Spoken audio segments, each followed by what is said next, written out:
समय समय पर मतदाता सूची का गहन पुनर्निरीक्षण जरूरी है, इसलिए चुनाव आयोग ने फैसला किया कि 2025 में इसको किया जाएगा। मान्यवर, एक बीच में एक घटना मैं जरूर कहना चाहूंगा। 2010 में एक चुनाव आयुक्त महोदय ने निर्णय किया कि रिटर्निंग ऑफिसर को मतदाता सूची में से नाम काटने का अधिकार नहीं है, और उसके बाद से किसी की मृत्यु हुई तो भी नाम नहीं कटते थे, कोई एक क्षेत्र से दूसरे क्षेत्र में गया तो भी नाम नहीं कटते थे, एक व्यक्ति का ट्रांसफर हो गया तो कोयम्बटूर से वो शिमले चला गया, भारत सरकार का कर्मचारी है तो उसका नाम कोयम्बटूर में भी रहता था, शिमला में रहता था, क्योंकि 2010 में मैं बताता हूं, मैं बख्शूंगा नहीं, आप चिंता मत करो, क्योंकि 2010 में एक व्यवस्था हुई कि किसी का नाम नहीं काट सकते, और उस वक्त भी कांग्रेस पार्टी की सरकार थी। तो एक गहन पुनर्निरीक्षण क्या है? मानिए, एक गहन पुनर्निरीक्षण है कि जिनकी मृत्यु हो गई उनके नाम कट जाए, जो 18 साल से बड़े हो गए उनके नाम जोड़ जाए, जो किसी भी प्रकार से 2 जगह मतदाता है उनके नाम कट जाए, और जो विदेशी नागरिक है उनको चुन चुन कर डिलीट किया जाए। ये गहन पुनर्निरीक्षण। और मैं आज इस मंच से, आपके माध्यम से इस सदन को और देश की जनता को कहना चाहता हूं, क्या कोई भी देश का लोकतंत्र सुरक्षित रह सकता है जब देश का प्रधानमंत्री और राज्य का मुख्यमंत्री कौन हो वो घुसपैठ ये तय करेंगे? मान्यवर, नहीं रह सकते। एक मतदाता का एक से ज्यादा जगह पर वोट होना चाहिए। मान्यवर, एक से ज्यादा जगह पर वोट होना चाहिए। जो लोगों का मृत्यु हो चुका है, मान्यवर, जिन लोगों का मृत्यु हो चुका है उनका वोट मतदाता सूची में होना चाहिए। मान्यवर, ये एसआईआर और कुछ नहीं है, मतदाता सूची का शुद्धिकरण है। मैं मानता हूं इससे कुछ दलों के राजनीतिक स्वार्थ आहत होते हैं। मुझे उन दलों के प्रति एक प्रकार से अनुकंपा भी है, क्योंकि देश के मतदाता तो वोट देते नहीं है, ये थोड़े विदेशी दे देते थे, वो भी चले जाएंगे। मगर मान्यवर, क्या हमने भारत के नाते निर्णय करना पड़ेगा कि इस देश की संसद को चुनने के लिए, राज्य की विधानसभा को चुनने के लिए विदेशी को वोट देने का अधिकार देना है या नहीं देना है? और मेरा मत है, मेरा विनम्र मत है मान्यवर, कि ये नहीं देना चाहिए।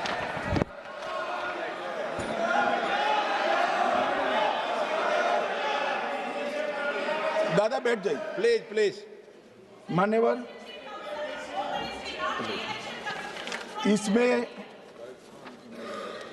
इसमें कानूनी स्थिति का प्रश्न नहीं है। अभी सांसद महोदया बोला कि इलेक्शन कमीशन का अधिकार नहीं है। लाल बाबू हुसैन 1995 में एक वाद हुआ मान्यवर, भारत की सर्वोच्च अदालत तक वो वाद पहुंचा। लाल बाबू हुसैन बनाम मतदाता रजिस्ट्रेशन ऑफिसर 1995 में इसका जजमेंट आया, और उसमें अदालत ने स्पष्ट कहा, देश की सर्वोच्च अदालत ने कहा, मैं नहीं कह रहा, जहां मतदाता का नाम दर्ज किया जाना है वहां रिटर्निंग ऑफिसर ये सुनिश्चित कर सकता है कि आवेदक भारत का नागरिक है या नहीं है। ये लोग जो कहते हैं कि इलेक्शन कमीशन कैसे तय करेगा, ये इनकी ड्यूटी है और ये हमारा निर्णय नहीं है, भारत की सर्वोच्च अदालत का निर्णय है, और हम सब भारत की सर्वोच्च अदालत के निर्णय से बंधे हुए हैं। किसी को भी अगर वेरीफाई करना है तो लाल बाबू हुसैन बनाम मतदाता रजिस्ट्रेशन ऑफिसर 1995 का जजमेंट निकालकर मान्यवर दे दे। मान्यवर,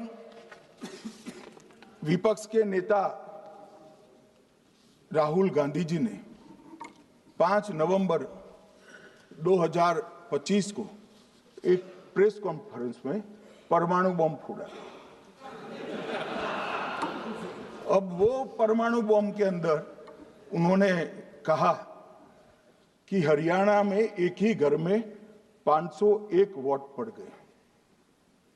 चुनाव आयोग ने इतनी स्पष्टता करी कि हाउस नंबर 265 कोई छोटा मकान नहीं है और 1 एकड़ का पुश्तैनी प्लॉट में अनेक परिवार बस रहे हैं, मगर वहां हर परिवार के घर का नंबर नहीं दिया गया है, इसलिए सब जगह हाउस नंबर 501 दिया गया। और एक परिवार की तो 3 पीढ़ियां साथ में रह सकती है।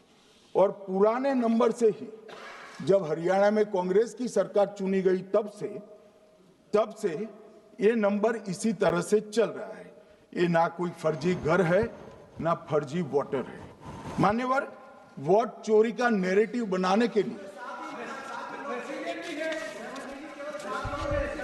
मान्यवर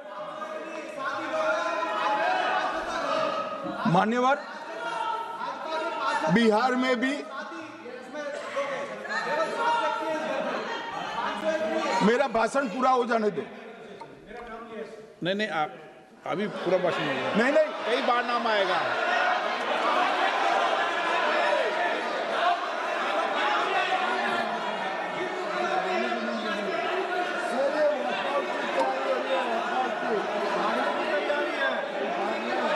माननीय सदस्य, 2 मिनट बैठिए, मैं कुछ बोलना चाहता हूं। 2 मिनट बैठिए, मैं एक मिनट। मान्यवर सदस्य 1 मिनट। मान्यवर, मेरा विपक्ष के नेता से एक निवेदन है कि 2 मिनट सुन ले मुझे, बाद में उनको बोलने का मौका दीजिए। मान्यवर 2 मिनट। मान्यवर, मेरा आपसे विनम्र निवेदन है, मैं आधी रात तक बैठने के लिए तैयार हूं, मुझे कोई आपत्ति नहीं। मेरा भाषण समाप्त हो जाए। अरे सुनिए ना भाई, सुनो ना, 2 बड़े बोलते हैं तब बीच में नहीं बोलते। मान्यवर, मेरा भाषण समाप्त हो जाए। प्लीज नहीं। मान्यवर, मेरा भाषण समाप्त हो जाए बाद में, इसमें जितने भी मुद्दे विपक्ष के नेता खड़े करेंगे, मेरी मर्यादा में इसका जरूर जवाब दूंगा, मुझे कोई आपत्ति नहीं। मेरा विनंती इसलिए है मान्यवर,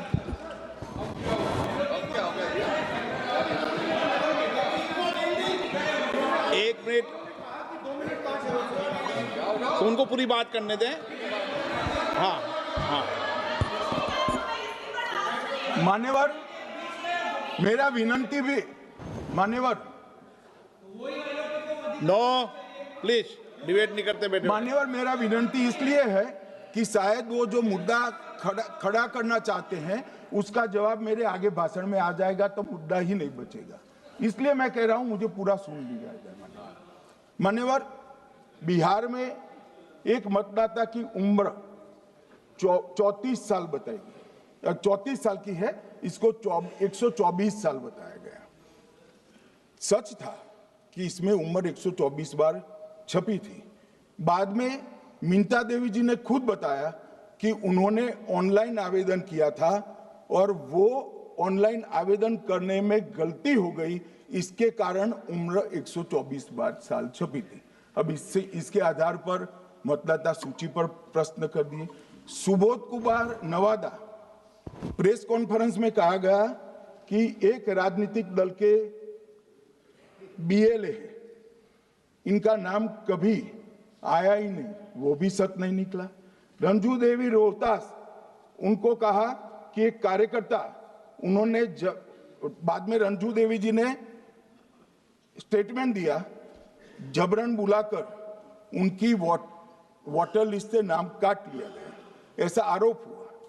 तो रंजू देवी ने यही कहा कि कांग्रेस के कार्यकर्ताओं को कहने पर मैंने गलत जानकारी दी थी। मान्यवर, ये जो प्रेस कॉन्फ्रेंस हुई और उसने जिस प्रकार का देश में माहौल बनाया, चलो ये तो मैंने आरोप जो लगाए थे और सत्य क्या है कहा।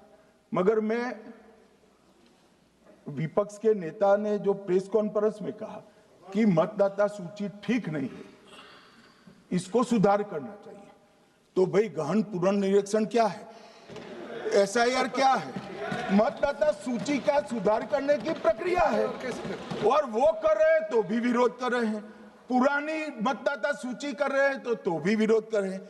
भाई मतदाता सूची पुरानी हो या नहीं, आपका हारना तय है, ये मतदाता सूची से नहीं होता। मान्यवर, उन्होंने कहा, अपने लॉजिक के समर्थन में कहा कि भारतीय जनता पार्टी को कभी एंटी इनकम्बेंसी का सामना नहीं करना पड़ता।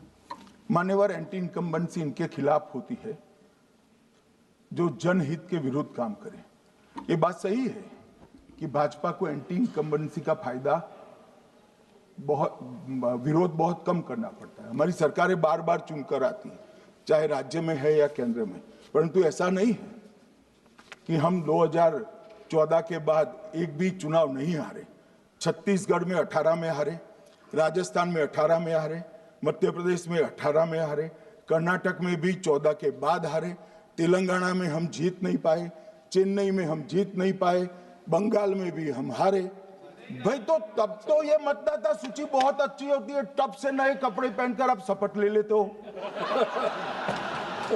उस वक्त मतदाता सूची का विरोध नहीं करते हो, और जब मुंह की पटखनी पड़ती है बिहार की तरह, तब मतदाता सूची का विरोध करते हो। माननीय मेरे दोहरे मापदंड नहीं चलेंगे लोकतंत्र में। जब आप जीतते हो तब चुनाव आयोग महान है, जब आप हारते हो तो चुनाव आयोग निकम्मा है, बीजेपी का कहने पर चलता है।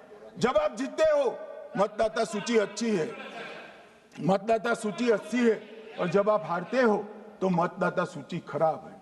मान्यवर, मुझे कोई आपत्ति नहीं, इस प्रकार का भ्रांति फैलाए तो फैलाए, मेरा दायित्व है कि इस देश की जनता को एक ड्यूअल स्टैंडर्ड की जानकारी देना, जो मैं आज इस सदन में खड़े होकर दे रहा हूं।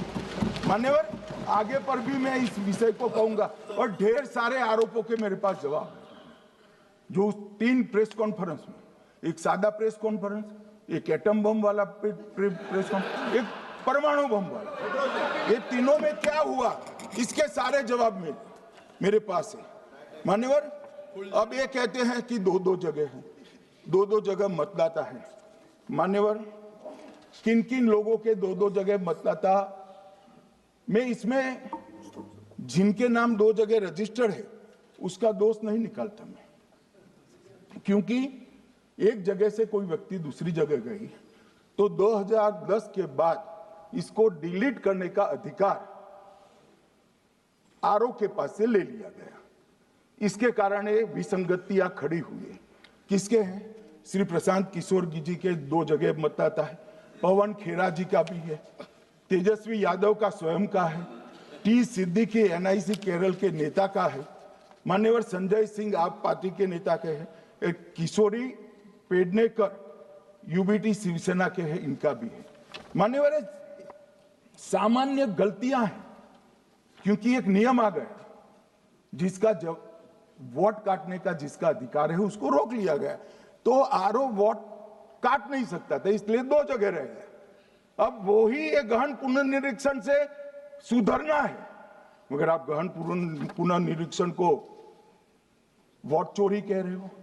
मान्यवर, वोट चोरी किसको कहते हैं वो मैं बताना चाहता हूं, और हमारे यहाँ कुछ परिवार ऐसे हैं जो पुश्तैनी वोट चोरी करते हैं। अच्छा, बोलिए आप। हाँ, बोले आप, बोले। हाँ, बोले आप, बोले।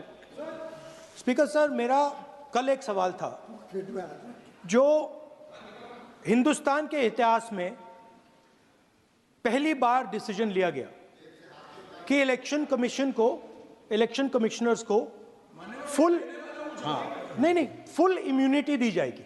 ठीक है, ये है ना, इसका जवाब इसका पीछ मैं खत्म नहीं किया सर। इसके पीछे जो थिंकिंग थी वो हमें सबसे पहले बताएं।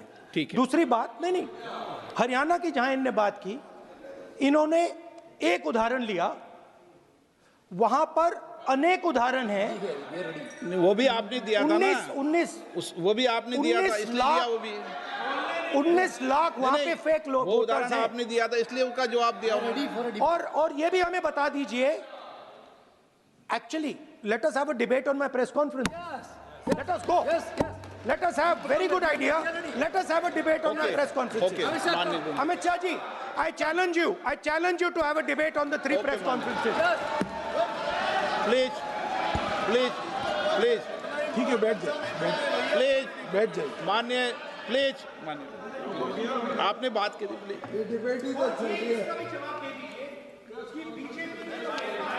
उत्तर प्रदेश में और हरियाणा में दोनों चुनाव में वोट कैसे दे माननीय प्लीज, ये भी जवाब दे दीजिए।